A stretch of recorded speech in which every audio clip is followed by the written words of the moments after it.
Shalom Bapak Ibu kasih dalam Tuhan. Kita jumpa lagi di hari ini kebaktian online kita. Mari kita mau siapkan hati kita mau berdoa. Tuhan, terima kasih Tuhan buat kesempatan buat siap kami Tuhan, untuk kami boleh berbakti untuk hari ini Tuhan. Terima kasih Tuhan buat berkat-Mu, pemeliharaanmu, penjagaanmu Tuhan sepanjang hari ini, sepanjang minggu ini Tuhan. Terima kasih Tuhan.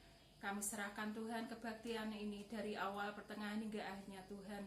Biar Engkau sendiri Tuhan yang hadir tempat ini. Terima kasih Tuhan, terima kasih. Kami serahkan Tuhan doa permohonan kami ini hanya di dalam nama Tuhan Yesus Kristus. Haleluya. Amin. Mari Bapak Ibu Saudara, kita agungkan namanya, kita sembah Dia, kita agungkan namanya, kita mainkan lagunya dengan sungguh-sungguh.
Suka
setiap waktu.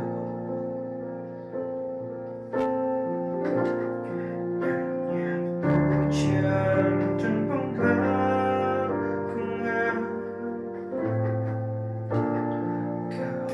kepadamu,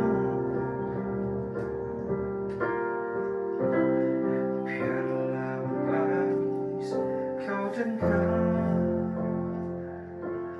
Tuhan, manis kau dengar Tuhan, dan hatiku bersuka karenamu.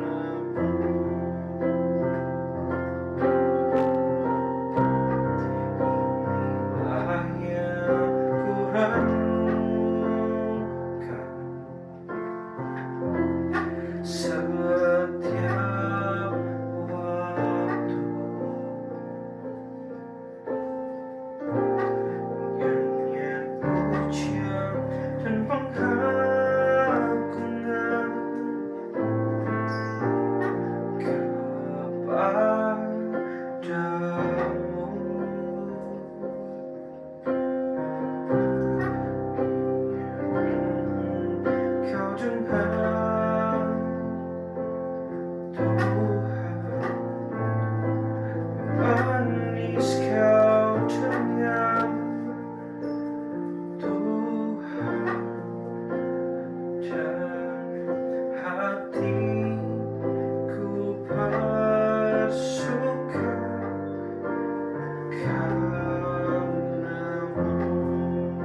hayati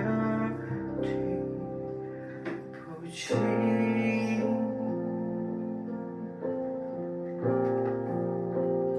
puji namamu.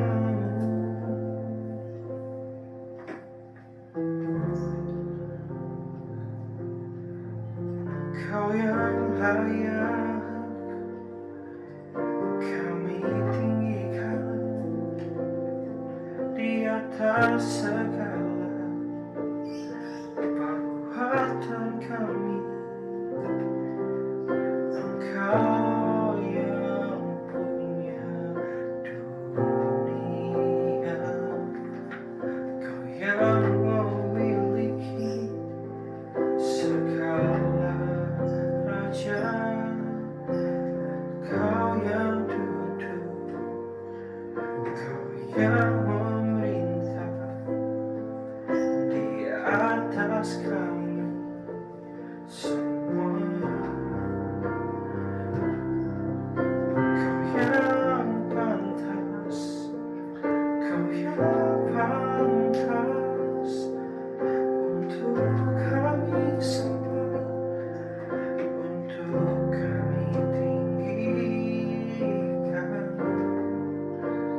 kami muliakan, kami sembah hanya Engkau.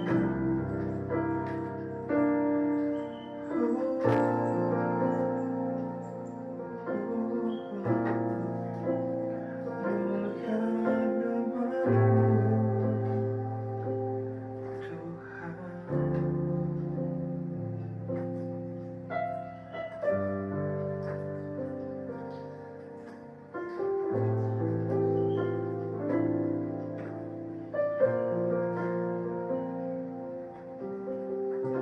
Mari Bapak Ibu Saudara,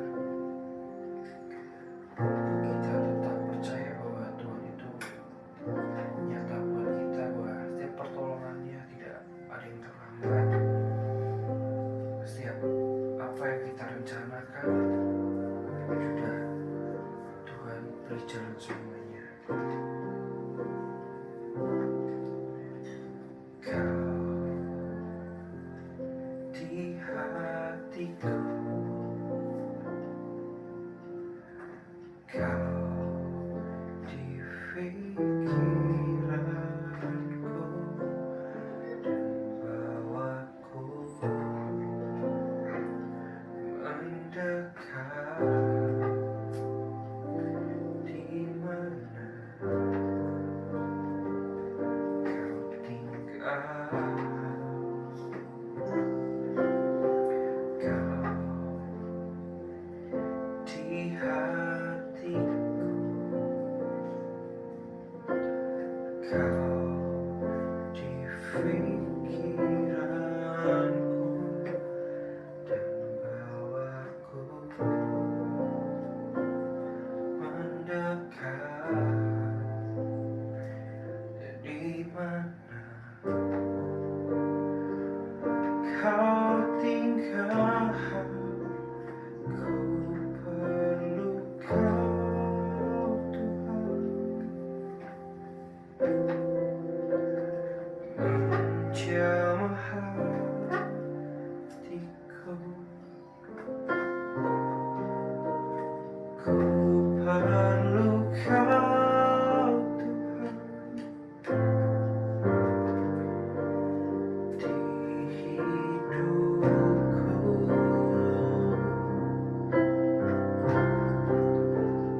Hanya Engkau, Tuhan, mengerti hatiku.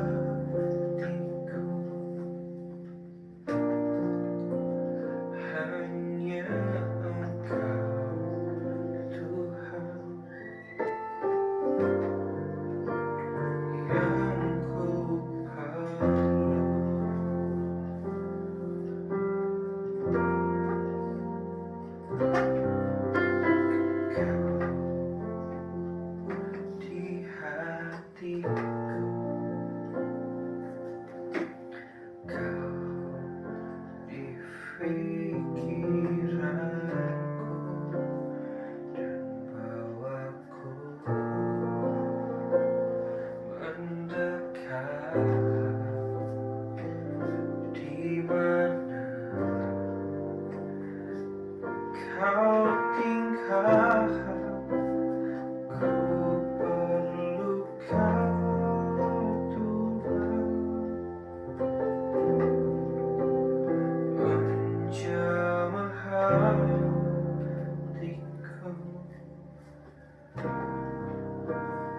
Ku perlu kau Tuhan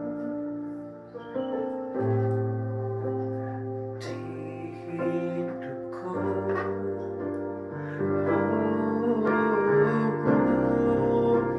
Hanya Engkau Tuhan mengerti hatiku.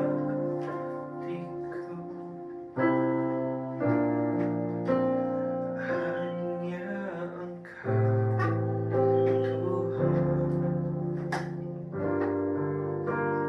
yang ku perlu.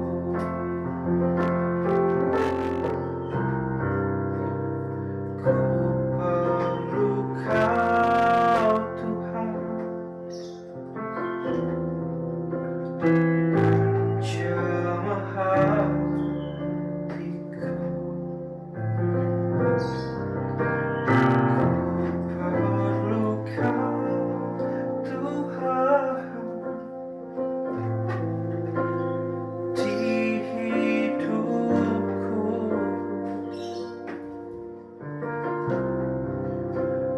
Hanya Engkau Tuhan mengerti hatiku.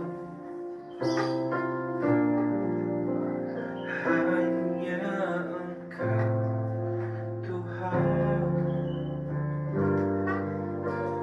yang ku perlu.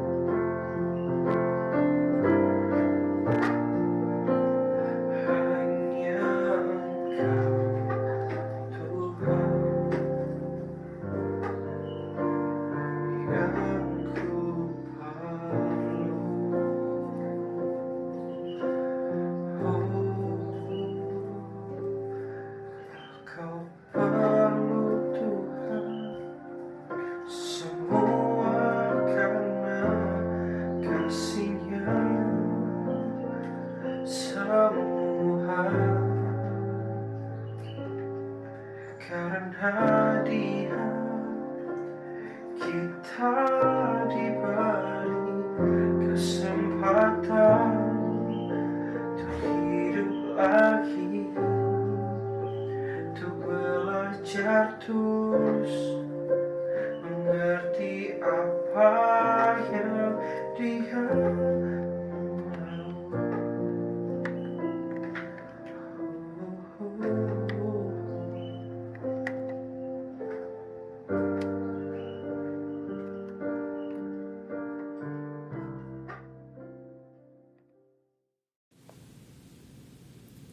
Mari Bapak Ibu Saudara, sebelum kita mendengarkan firman Tuhan, kita berdoa. Bapa kami yang ada di surga, terima kasih untuk kesempatan yang Kau berikan kepada kami. Ini setiap pujian, ini setiap penyembahan yang kami naikkan, biarlah boleh menjadi persembahan yang harum di hadapan-Mu. Pakai kami lebih lagi Tuhan, untuk kami boleh memuji dan menyembah nama-Mu. Kini tiba saatnya Tuhan, kami akan mendengarkan firman-Mu, biarlah kiranya firman yang disampaikan oleh hamba-Mu Tuhan boleh menjadi rema dalam hidup kami, boleh tertanam dalam hati kami, boleh menjadi pegangan dalam kehidupan kami. Urapilah hamba-Mu Tuhan yang akan menyampaikan firman-Mu, dan juga urapilah kami Tuhan yang akan mendengarkan firman-Mu. Curahkanlah Roh Kudus-Mu juga Tuhan dalam hidup kami Tuhan, biarlah Roh Kudus-Mu boleh bekerja dalam hidup kami. Terima kasih ya Tuhan, terima kasih, kami serahkan semua ini ke dalam tangan-Mu.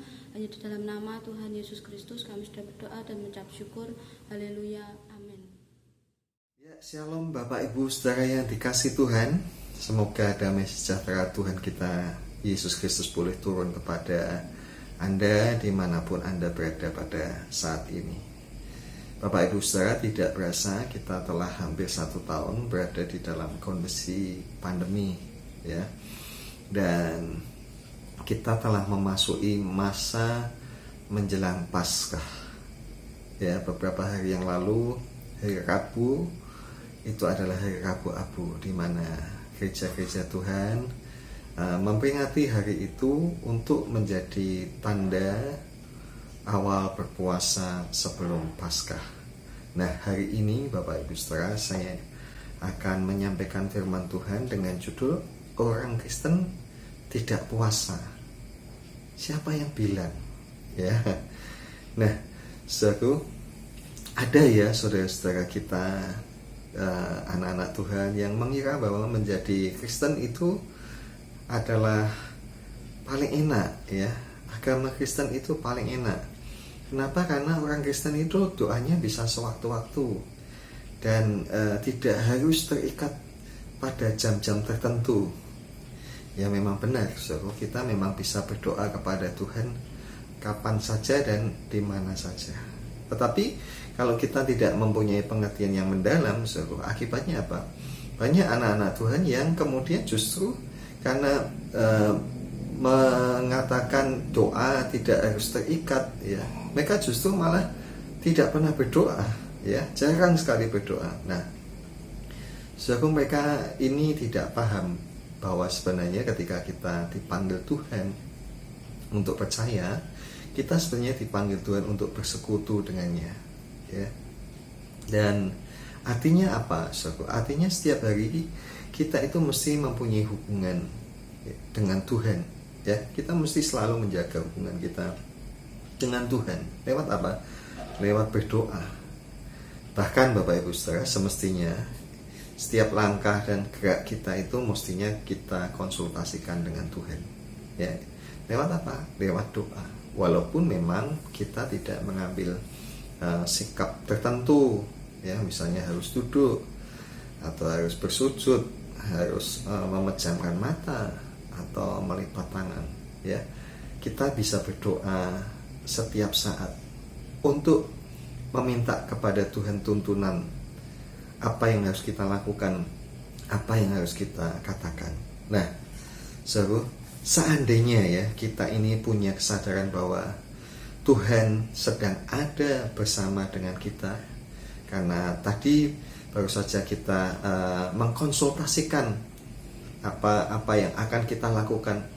Sebenarnya, saudara, kalau tiap saat kita punya kesadaran demikian, niscaya, saya yakin, niscaya kita akan menjadi orang yang segan untuk berbuat dosa.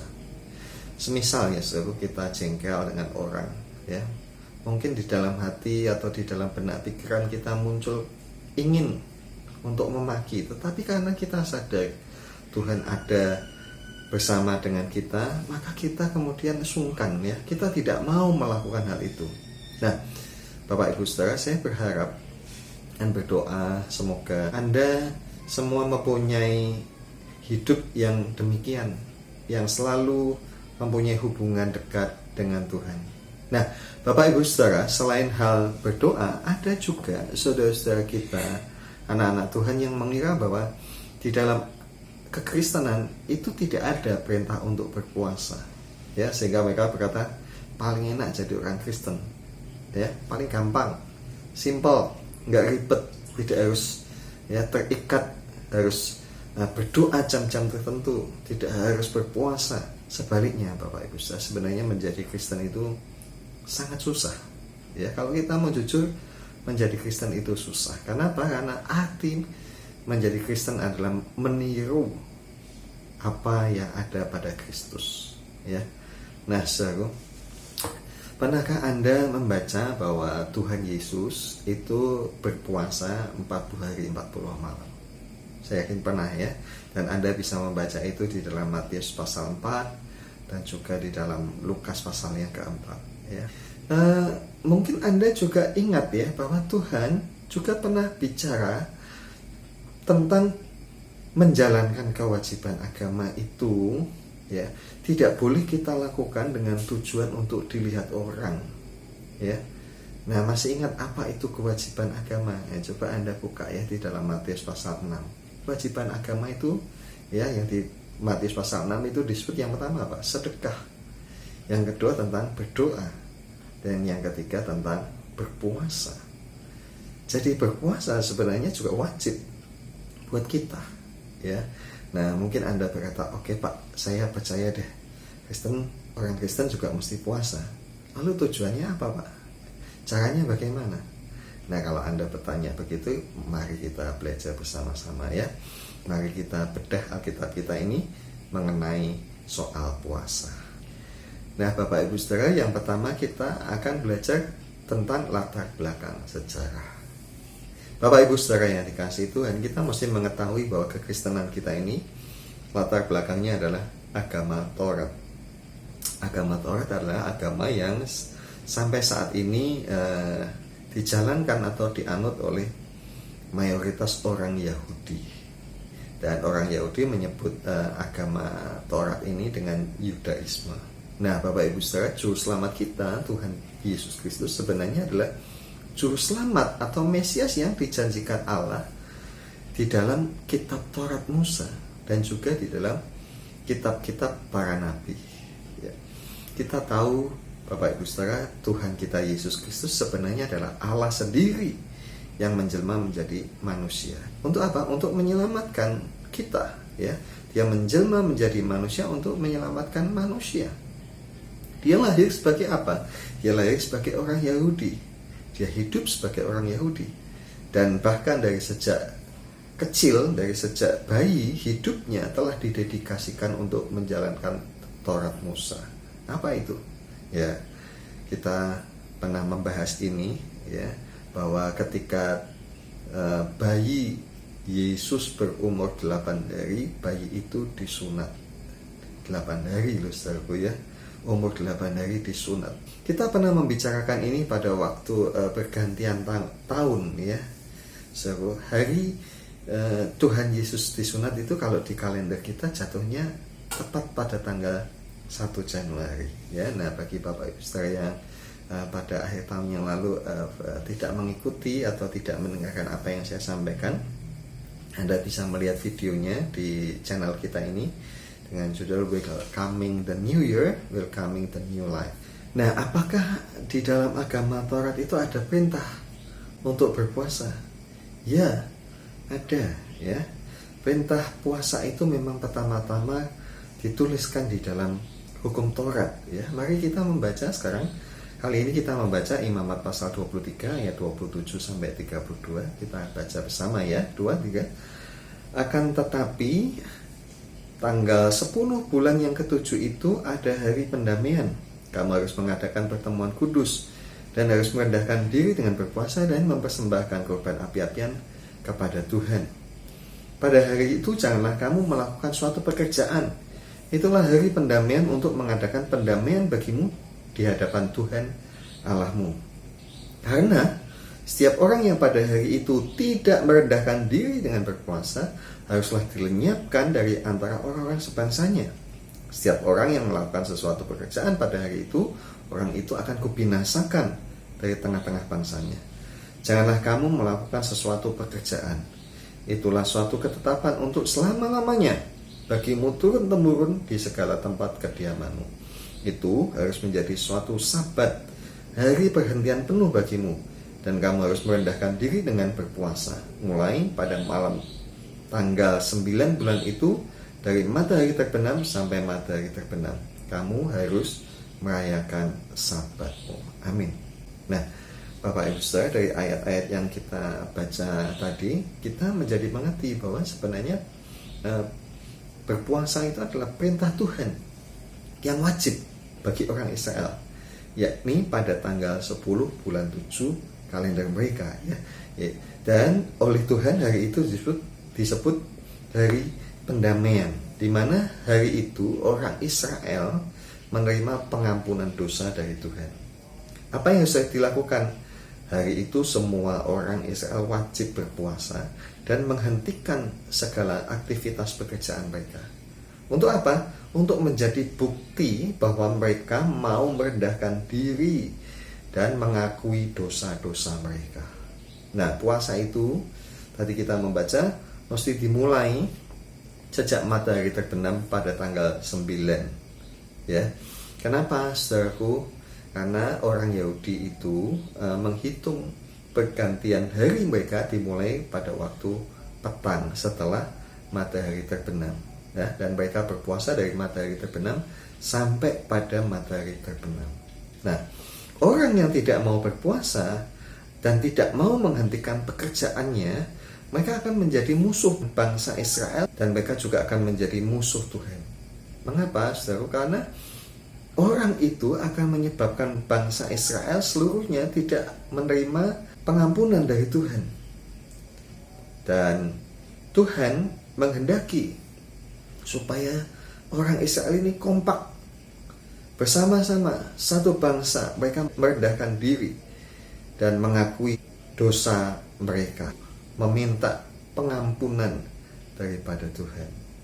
Nah, kita perlu mempertegas pengertian kita ya, supaya jangan salah. Inti daripada perintah berpuasa sebenarnya adalah untuk mereka merendahkan diri dan mengaku berdosa. Sekali lagi ya, inti daripada berpuasa adalah merendahkan diri dan mengakui diri mereka berdosa. Jadi Bapak Ibu Saudara, mereka disuruh puasa itu bukan berarti puasa itu menjadi alat buat mereka membayar dosa-dosa mereka. Tidak. Mereka berpuasa sekali lagi untuk merendahkan diri dan mengakui bahwa mereka berdosa. Ya. Nah, makanya kalau ada orang yang berkata bahwa kalau orang itu puasa dosanya diampuni, semakin banyak puasa semakin banyak dosanya diampuni, menurut sudut pandang Alkitab hal itu salah, sesat ya. Bahkan orang Israel juga mengetahui bahwa walaupun mereka itu berpuasa, mereka tahu betul bahwa pengampunan itu adalah anugerah dari kehendak Tuhan bagi mereka untuk mengampuni. Jika Tuhan berkehendak untuk mengampuni, maka mereka akan diampuni. Dan itu dinyatakan dengan apa? Dinyatakan kan imam besar. Ya, imam besar itu akan masuk ke ruang maha suci dan keluar dengan selamat. Ya. Nah, kalau Tuhan tidak berkenan, bisa jadi imam besar yang masuk ke ruang maha suci itu mati di tempat itu. Nah, kalau mati di tempat itu tentu akan sangat susah ya saudara, karena tidak semua orang boleh masuk ke tempat itu kecuali hanya sang imam besar. Itu sebabnya kalau Bapak Ibu membaca tentang pakaian imam besar itu dilengkapi dengan lonceng-lonceng emas. Supaya apa saudara? Setiap kali sang imam besar ini berjalan, bergerak, maka akan terdengar bunyi. Sehingga dari itu mereka umat Israel mengetahui bahwa imam besar mereka masih hidup. Ya, dan ketika sang imam besar keluar, ya, selesai melakukan tugasnya di ruang maha suci, segenap bangsa Israel akan bersorak-sorai karena mereka tahu dosa mereka telah diampuni. Jadi saudara, kalau ada orang yang bertanya apakah kita harus berpuasa supaya dosa kita diampuni, jawabannya adalah tentu saja tidak. Ya. Kita diampuni dosa kita bukan karena kita puasa, Bapak Ibu Saudara, ya. Puasa tadi saya sebutkan bukan menjadi alat untuk membayar atau menebus dosa kita. Tidak, ya. Kita tidak akan sanggup membayar dosa kita. Dosa kita itu diampuni oleh karena korban Yesus Kristus yang mau menjadi tumbal untuk menebus dosa kita. Nah, kerelaan Tuhan Yesus Kristus untuk menebus dosa kita itu bukan karena puasa Anda atau puasa kita semua ya, melainkan semata-mata karena kasih daripada Allah kepada kita semua manusia ya. Kita bisa membaca ayatnya di dalam Yohanes 3 ayat 16. Kita juga tahu kan ya, kita tidak berpuasa atau kita belum berpuasa saja Tuhan sudah datang ke dunia menebus dosa kita, bahkan menebus dosa seisi dunia. Nah, tadi saudaraku, kita telah membaca Imamat 23 tadi, dan saya menyebutkan bahwa inti daripada berpuasa adalah untuk merendahkan diri. Ya, bahkan tadi kita menemukan ada 3 kali ditulis rasa merendahkan diri dengan berpuasa, merendahkan diri dengan berpuasa, ya. Kita bisa baca itu di ayat 27, ayat 29 dan ayat 32. Jadi itulah inti puasa, yaitu apa? Merendahkan diri. Nah, kalau kita membaca kitab-kitab Perjanjian Lama, maka semua catatan tentang berpuasa, baik yang dilakukan oleh orang Israel dan juga yang dilakukan oleh bangsa asing, yaitu bangsa bangsa Asyur di kota Niniwe, ya. Intinya puasa itu adalah untuk merendahkan diri di hadapan Tuhan. Sekali lagi, puasa tujuannya untuk merendahkan diri di hadapan Tuhan. Jadi saudaraku, bila ada orang yang berpuasa untuk dipamer-pamerkan, untuk dibangga-banggakan, ya, seolah-olah dengan puasanya itu bahwa dia punya tingkat rohani yang tinggi, orang yang seperti itu sudah pasti tidak akan sampai kepada tujuan berpuasa, yaitu apa, saudara? Merendahkan diri. Nah, dulu orang Yahudi juga melakukan itu, so. Itu sebabnya Tuhan Yesus bersabda di dalam Matius pasal 6 ayat 16, ya. Kita baca bersama, ya. 2, 3. Dan apabila kamu berpuasa, janganlah muram mukamu seperti orang munafik. Mereka mengubah air mukanya supaya orang melihat bahwa mereka sedang berpuasa. Aku berkata kepadamu, sesungguhnya mereka sudah mendapat upahnya. Jadi saudara, berpuasa itu sekali lagi adalah untuk merendahkan diri. Jangan dibalik, ya. Jangan dijadikan kebanggaan kalau sudah puasa, apalagi mengejek orang yang tidak berpuasa. Kamu kok tidak puasa? Salah itu, saudara, ya. Sombong amat. Yang berikutnya, saudara, puasa itu merendahkan diri. Untuk apa? Untuk memohon anugerah, ya. Di antaranya juga untuk memohon anugerah pertolongan Tuhan. Ya, mari kita membaca 1 Samuel pasal 7 ayat yang ke-6. 2, 3. Setelah berkumpul di Mispa, mereka menimba air dan mencurahkan di hadapan Tuhan. Mereka juga berpuasa pada hari itu dan berkata di sana, kami telah berdosa kepada Tuhan. Dan Samuel menghakimi orang Israel di Mispa. Lagi kita membaca 2 Tawarikh 20 ayat 3. Yosafat menjadi takut, lalu mengambil keputusan untuk mencari Tuhan. Ia menyuruhkan kepada seluruh Yehuda supaya berpuasa.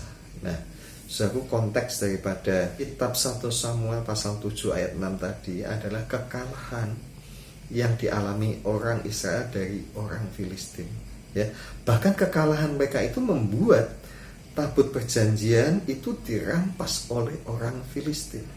Padahal tabut perjanjian itu adalah lambang daripada kehadiran Tuhan.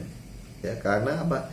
Karena di dalam kemah suci Tuhan menyatakan hadirannya di atas tabut perjanjian itu. Nah, tentu saja ini suatu ironi yang menyedihkan, ya. Kenapa mereka kalah bahkan sampai tabut perjanjian Tuhan dirampas? Nah, itu sebabnya tadi kita membaca Samuel mengajak segenap orang Israel berkumpul di Mizpah dan berpuasa dan mengaku dosa mereka. Untuk apa? Untuk meminta anugerah pertolongan Tuhan. Nah, begitu pula di dalam konteks 2 Tawarikh pasal 20 ayat yang ketiga. Ya, kita tadi membaca tentang Raja Yosafat. Ya, kerajaan Yehuda ini menerima ancaman dari bangsa Moab dan bangsa Amon. Dan itu membuat Raja Yosafat menjadi takut. Dan ia kemudian mengajak segenap rakyatnya untuk merendahkan diri dan berpuasa untuk meminta pertolongan Tuhan. Nah, begitu pula kalau Bapak Ibu Saudara, kita ingat kita pernah bicara tentang Esther. Ya, di dalam kitab Esther dikatakan Esther mengajak saudara-saudaranya bangsa Yahudi yang ada di kota Susan untuk berpuasa. Supaya apa? Supaya Tuhan menyatakan anugerahnya menolong kepada mereka. Ya. Nah, saudaraku, kita kalau membaca Injil sebenarnya Tuhan juga mengajarkan hal yang sama kepada kita. Apa yang Tuhan ajarkan? Bahwa untuk meminta pertolongan Tuhan, ya, meminta anugerah pertolongannya, Tuhan mengajari kita untuk berpuasa, saudaraku, ya. Nah, mari kita membaca tentang hal itu di dalam Kisah ketika para murid Tuhan itu tidak dapat melayani pelepasan setan yang telah merasui orang yang sakit ayan, ya. Jadi ada seorang anak sakit ayan dan anak ini dirasui oleh setan. Lalu dibawa orang tuanya kepada murid-murid Tuhan, tapi mereka tidak dapat melepaskan anak ini dari kuasa setan tersebut, ya. Sekarang kita membaca Matius 7 ayat 21. Tuhan berkata begini, jenis ini tidak dapat diusir kecuali dengan berdoa dan berpuasa. Nah, jadi saudaraku, Tuhan mengajar, ya, pada hal-hal tertentu kita perlu belajar untuk minta anugerah Tuhan dengan apa? Dengan berpuasa, ya. Tetapi ada juga hal yang perlu kita catat tebal-tebal, Bapak Ibu Saudara, ya. Sebab setelah kita berpuasa dan Tuhan menyatakan anugerahnya menolong kita, jangan sampai kemudian kita membangga-banggakan diri kita, ya, bahwa kita ditolong karena kita puasa. Karena puasa itu intinya adalah untuk merendahkan diri. Nah, selanjutnya saudaraku, ada hal-hal yang perlu kita perhatikan selagi kita berpuasa. Supaya apa? Supaya puasa kita tidak hanya menjadi menahan lapar saja dan kemudian berakhir dengan sia-sia, ya. Sekarang saya mengajak Anda untuk membaca Yesaya pasal 58 ayat 5 sampai ayat yang ke-10. Bersama ya, 2, 3. Sungguh-sungguh inikah berpuasa yang ku kehendaki dan mengadakan hari merendahkan diri? Jika engkau menundukkan kepala seperti gelagah dan membentangkan kain karung dan abu sebagai lapik tidur, sungguh-sungguh itukah yang kau sebutkan berpuasa, mengadakan hari yang berkenan kepada Tuhan? Bukan. Berpuasa yang ku kehendaki ialah supaya engkau membuka belenggu-belenggu kelaliman dan melepaskan tali-tali kuk, supaya engkau memerdekakan orang yang teraniaya dan mematahkan setiap kuk, supaya engkau memecah-mecah rotimu bagi orang yang lapar dan membawa ke rumahmu orang miskin yang tak punya rumah. Dan apabila engkau melihat orang telanjang, supaya engkau memberi dia pakaian dan tidak menyembunyikan diri terhadap saudaramu sendiri. Pada waktu itulah terangmu akan merekah seperti fajar, dan lukamu akan pulih dengan segera. Kebenaran menjadi barisan depanmu, dan kemuliaan Tuhan barisan belakangmu.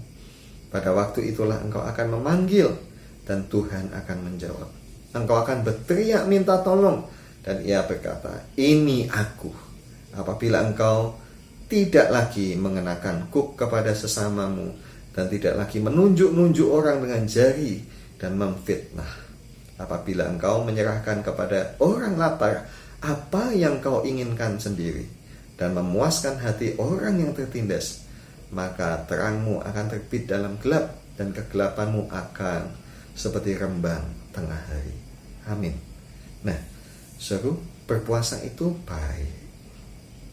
Tetapi kalau kita puasa, kita masih juga berbuat dosa, kita masih melakukan yang jahat, baikkah itu tindakan kita, perbuatan kita, atau ucapan-ucapan kita, maka puasa yang kita lakukan tidak akan menarik perhatian Tuhan. Tuhan tidak akan berkenan, ya. Tapi yang harus kita lakukan adalah apa? Yang sebaliknya, lengkapilah puasa kita dengan melakukan perbuatan-perbuatan yang baik. Bermurah hatilah kepada sesama kita. Dan Tuhan berjanji, kalau itu kita lakukan, maka saat kita berseru, maka Tuhan akan segera menjawab. Dia akan berkata, ini aku. Luar biasa, saudara, ya.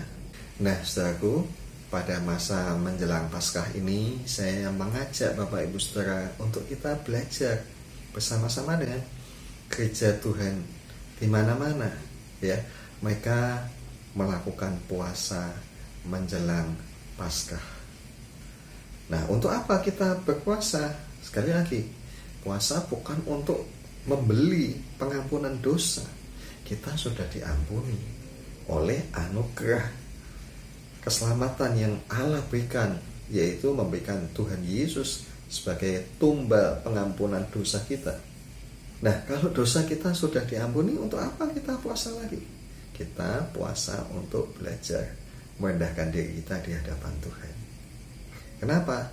Karena Tuhan meminta kepada kita untuk belajar merendahkan diri kita. Tuhan berkata apa? Belajarlah daripadaku, karena aku lemah lembut dan rendah hati. Nah, bagaimana belajar lemah lembut dan rendah hati? Dengan berpuasa, Bapak Ibu Saudara, ya. Dan berikutnya kita juga perlu berpuasa, ya, untuk minta anugerah pertolongan Tuhan, khususnya bagi bangsa dan negara kita ini. Ya, sudah hampir 1 tahun bangsa kita ini dilanda persoalan pandemi dan juga ekonomi. Mari kita ikut mendoakan, ya, lewat puasanya kita minta anugerah pertolongan Tuhan buat bangsa kita. Amin. Kita akan datang kepada Tuhan. Kita akan nyanyikan pujian kita, betapa hatiku berterima kasih.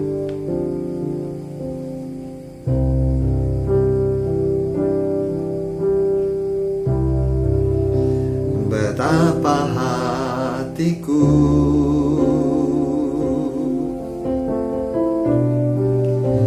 berterima kasih, Yesus, Kau mengasihiku,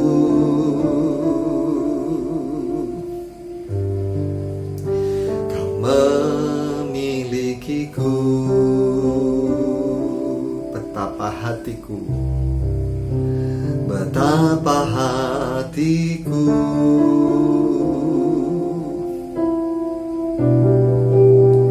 berterima kasih, Yesus, Kau mengasihiku,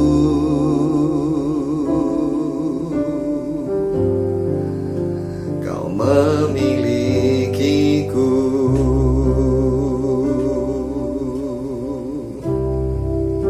Hanya ini Tuhan persembahanku, segenap hidupku, jiwa dan ragaku, sebab tak ku miliki harta kekayaan yang cukup berarti ku persembahkan. Hanya ini Tuhan permohonanku, terimalah Tuhan persembahanku, pakailah hidupku sebagai alatmu seumur hidupku.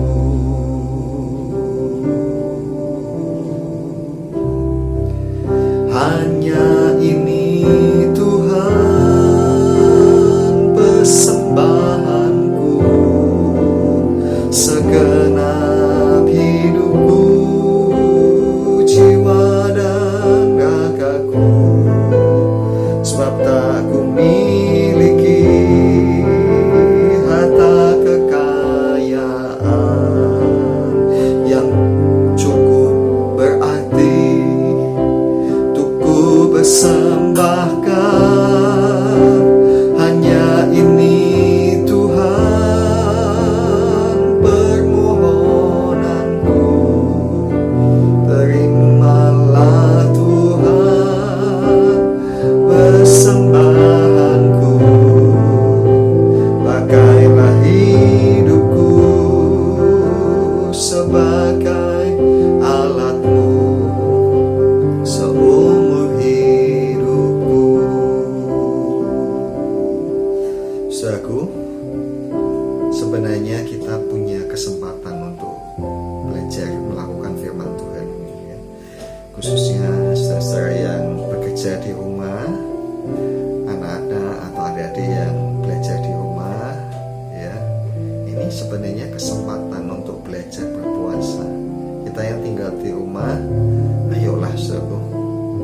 belajar mempersembahkan tubuh kita sebagai persembahan yang hidup, yang kudus, yang berkenan, ya, bersama-sama dengan gereja Tuhan belajar merendahkan diri, dan bersama-sama dengan gereja Tuhan kita minta anugerah Tuhan supaya menolong bangsa dan negara kita.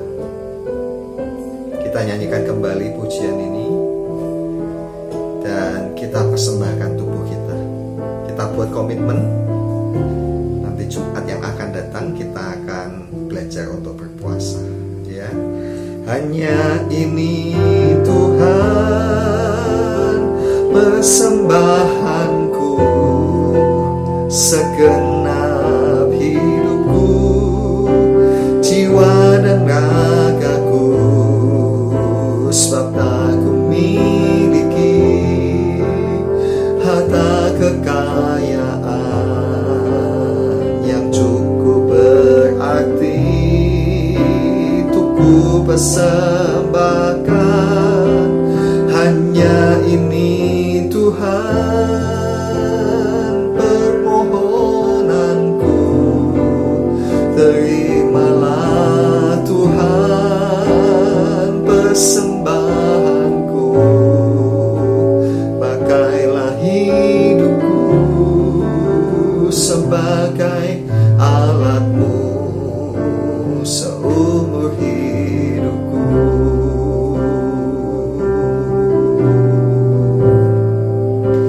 Pakailah hidupku sebagai alatmu seumur hidupku.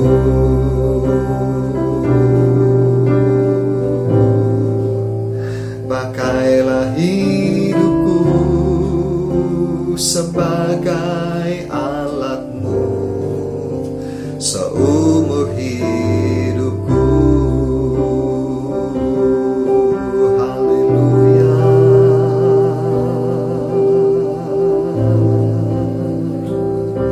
Ini hidup kami Tuhan, kami mau persembahkan,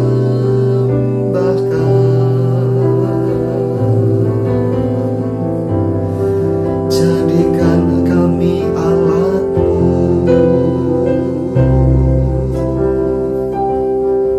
ajari kami Tuhan, rendahkan hati, rendahkan diri kami di hadapan-Mu, kerjakan dalam kami keinginan, kerjakan dalam kami kekuatan, melakukan perkataan-Mu.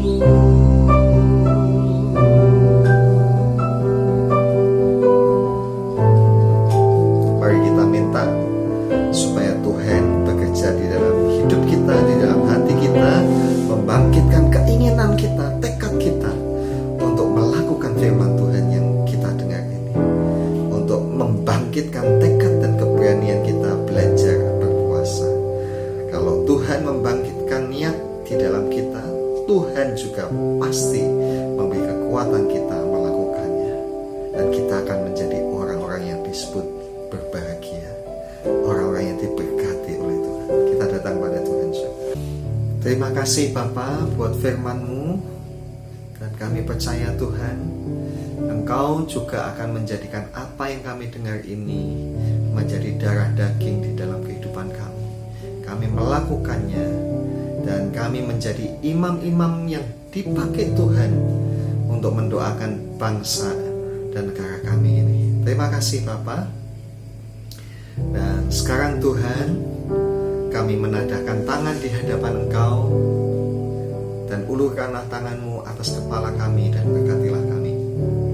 Bapak, Ibu, dan saudaraku, sekarang terimalah dari Allah Bapa kita berkat, rahmat, pertolongan, kekuatan, kesehatan, dan juga kesembuhan bagi Anda yang sakit. Dan biarlah kita selalu hidup dalam kasih Tuhan Yesus dan penyertaan Roh Kudus. Damai sejahtera Tuhan dipenuhkan di dalam kita semua. apa yang kita kerjakan dibuat berhasil. Terima kasih Bapa. Kami terima semuanya ini dengan iman dan ucapan syukur kami dalam nama Tuhan Yesus Kristus. Haleluya. Amin. Kita nyanyikan pujian kita. Terima kasih Yesusku. Terima kasih Yesusku. Terima kasih Yesusku.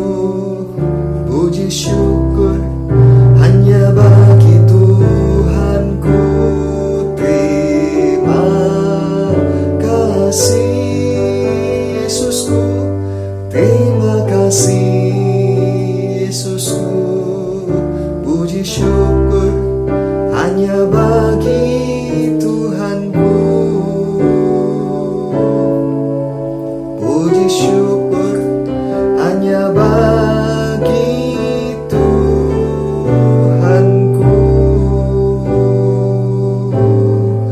Puji Tuhan. Bapak Ibu Saudara, kita akan jumpa lagi pada ibadah selanjutnya.